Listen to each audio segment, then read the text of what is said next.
Untuk membantu menurunkan berat badan, ada beragam diet yang bisa kita pilih. Salah satu diet yang sering dijalani adalah diet karbo. Diet karbo merupakan diet yang memiliki pola makan dengan membatasi asupan karbohidrat. Diet ini dipercaya bisa menurunkan berat badan secara ampuh. Lalu apakah diet ini aman dijalani? Diet karbo ternyata memiliki beragam macam. Yang saat ini sedang populer adalah diet ketogenik. Seseorang yang menjalani diet ini membatasi karbohidrat dan memperbanyak asupan lemak. Faktanya diet ini bisa membuat tubuh menjadi lemas.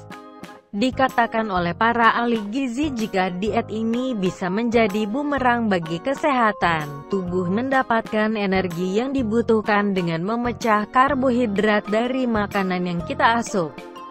Tapi karena kekurangan nutrisi vital ini, tubuh akan mulai memecah lemak, ucap Rachel Claire, seorang ahli diet terdaftar. Memang hal ini terdengar bagus, namun saat tubuh memecah lemak, ia melepaskan keton, yang merupakan molekul yang diproduksi oleh hati dari asam lemak. Kadar keton yang tinggi ini dapat menyebabkan dehidrasi dan mengubah keseimbangan kimiawi darah. Terlebih lagi, diet rendah karbo sulit bertahan dalam jangka panjang sehingga justru menyebabkan berat badan kita berfluktuasi.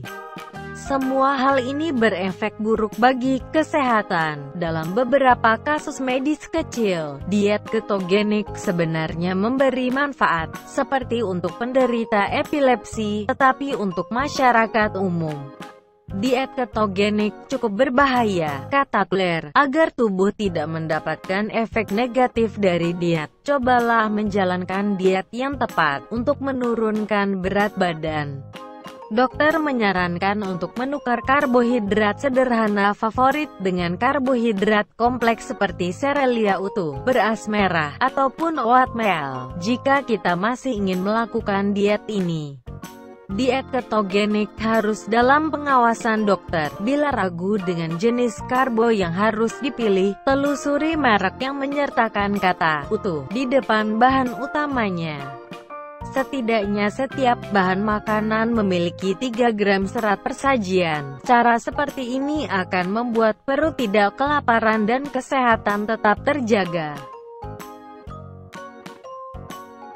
Makasih ya sudah menyaksikan video tutorial saya. Jangan lupa klik subscribe di bawah ini, like, serta yang paling penting untuk selalu komen di video yang saya bagikan. Terima kasih.